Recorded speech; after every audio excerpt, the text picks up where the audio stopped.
This article came from about 5 years ago, June 26, from my series 100 Meaningful Days. And this talks about the landmark ruling from the US Supreme Court saying same-sex marriages can't be banned in the States. Imagine the shock this would have brought to our grandparents just 50 years ago, right? But this is reality as we move towards the future. There are many things that seem to be alright before that are now taboo. On the other hand, there are things that are exceptions to the norm before, which are now the norm. Let me go back to the things that seems to be alright before. Just last night, I saw one post of a person dear to me saying that she was a little bit disappointed with her mom because her mom always tells her that she is fat. And I think most young people today find that offensive. Before, our parents could tell us literally anything and they can even hit us anywhere they want. Of course, my parents never did that, well, except for me once or twice with my father when I said something really bad against him. But kids nowadays, I think the culture today has really changed, and things before that seemed to be okay, are now not okay, especially when you talk about getting fat, getting older, sometimes, right? Or whatever,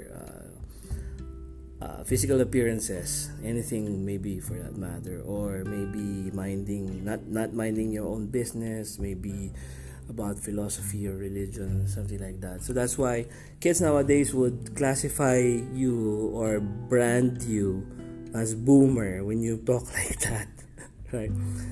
Again, so let me continue. On the other hand, there are things that are exceptions to the norm before, which are now the norm, right? Instead of ruining your lives on the should have and must be, you can start living with greater understanding to the changing world that we have. I know that even I have changed in my own perspectives of things. I used to be the staunch Catholic, the closed-minded. I don't want to say close-minded, but something of that sort. Maybe close-minded Catholic. Wherein white is white, black is black, everything in between. I don't want to talk about that.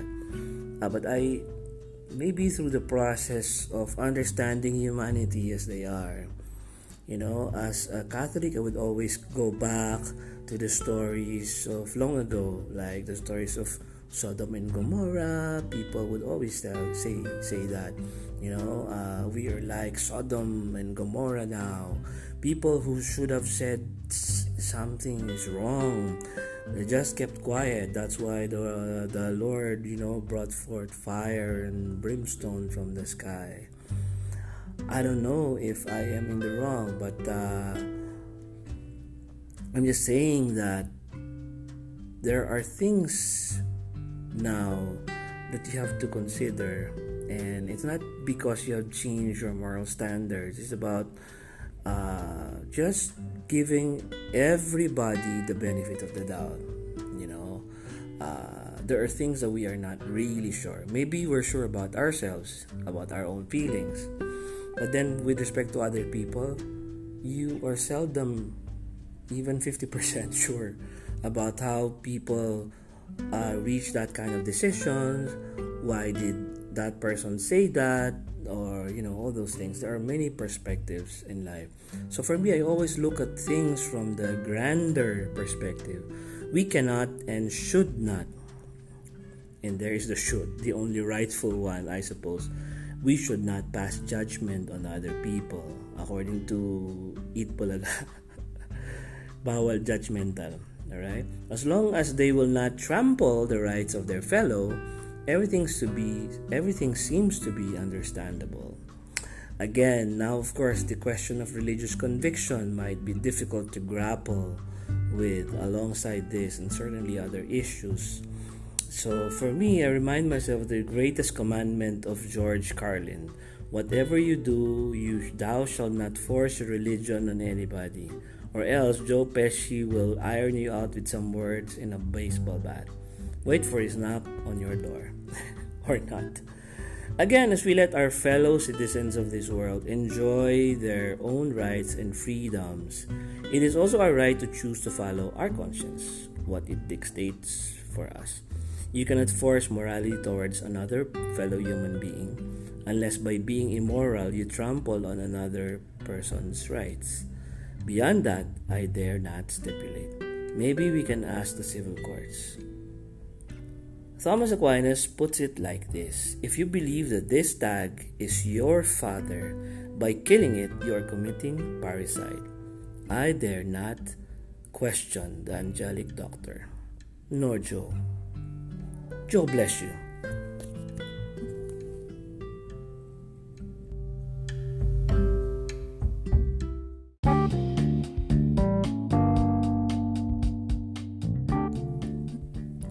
Dear students, please toughen up.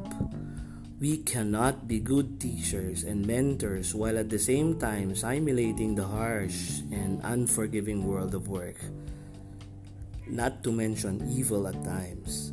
While you remember us always being there for you, catching you every time you fall, you cannot assume it is going to be the same in industry. Be tough. It is going to be rough out there. No one will call you out anymore to make you listen. No one will care whether you understood or not. In fact, for the most part, you will try to listen and won't be able to understand anyway. I always say this, batch after batch, year after year. Your strictest and most inconsiderate teacher is an angel compared to your average boss. Again, don't say I didn't warn you. Be the best you can be.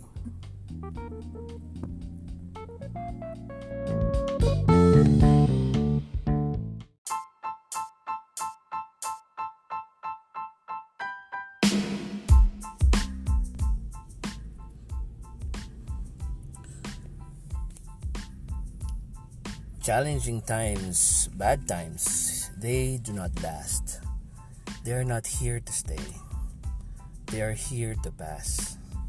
The strong person will never be affected by non-essentials like pain and temporary setbacks. Setbacks are setups for a comeback, just like what Jesse said. Anyways, just be strong and always believe that nothing is forever, most especially the challenging times in our lives. They come in order to sharpen us for the next level. They make us stronger in order to prepare us for better things. Without challenges, we will never know what we are capable of doing.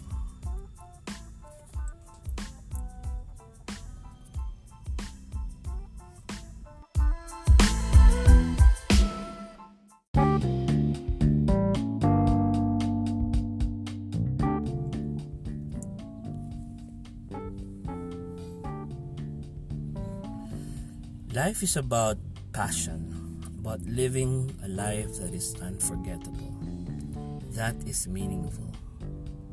You should not live a mediocre life.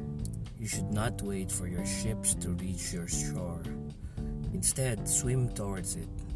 That's what differentiates the winner from the mere audience. The requirement for winning is trying. Don't worry about the so-called experts around you. The haters, the bashers, the unbelievers. They will leave your life one by one.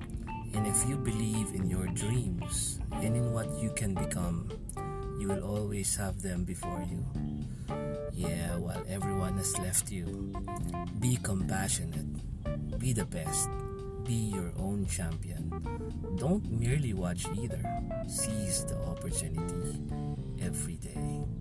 Day 63, 100 meaningful days.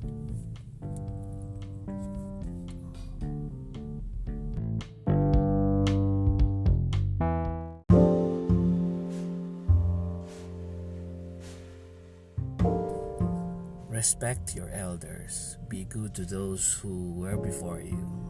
Respect them for they have walked the path before you and have seen more things that you have. Yeah, you could now surf in the internet. You have your Google and Wikipedia and everything really. But nothing beats the experiences of the old people around you. Respect them, and as they speak the mistakes that they have done in the past, consider those a realization and a guidepost along the way that tells you, hey, do not go here, do not pass through that, I made a mistake there. I know sometimes we sound like a broken record, always repeating what we have said. But then there's really something into it. I think we were really traumatized by those experiences, and that's why in our effort for our children, for our students, not to be the same, not to experience a similar fate, not to fall in the same pit just like we did. And that's why we repeat the things that we say to them. For those who will eventually be wiser, these are the people who will listen to their elders. These are the people who will respect their elders, because someday, and sooner than you can ever imagine, you are going to be old too. Heck, I am already old. I used to think that this is not me, but now this is me.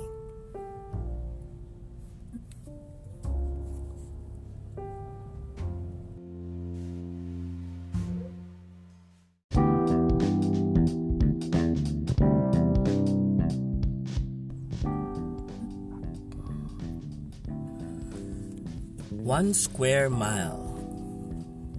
Okay, that's about 1.6 something square kilometers. Would be enough for a herd of elephants for a long time. But the greed of one human will not be enough to fill, even if you were to own the whole world. You add Mars and Venus or whatever, it will still not be enough. Happiness is no function of what you own nor what you have. It is rather a function of what you desire, or the desire that you have for what you don't have. Okay, let me repeat that. It is a function. Happiness is a function of your desire for what you don't have. So it's like an equation that says happiness equals your focus on what you have divided by your focus on what you don't have. So the more the numerator, the focus on what you have, increases, you are appreciative of what you have, then your happiness increases also. The more you focus and the greater your focus on your denominator, which are the things that you don't have, then the more you don't become happy, because the greater the denominator, the lower the number, right? On the other hand, if you don't focus much on what you don't have, so that it approaches some kind of a very low number, like a focus of about 1 or 0.8, mathematicians call it epsilon, a very small number, 0.1, 0.01. As the denominator approaches infinity, approaches zero, that means you don't really care about what you don't have. Then the number increases. The number meaning the fraction, because as I said, it is a function about a focus on what you have over the focus of what you don't have. Therefore, if your focus on what you don't have approaches zero, then your happiness increases to infinity. Right? I know. Maybe you're not happy with my mathematics over here, but just simplistically, this is what I want to say. Be content with the square meters before you, and the 1 second at a time flowing before your very eyes. The 1 second at a time, right? And yeah, everything shall be added. Be happy.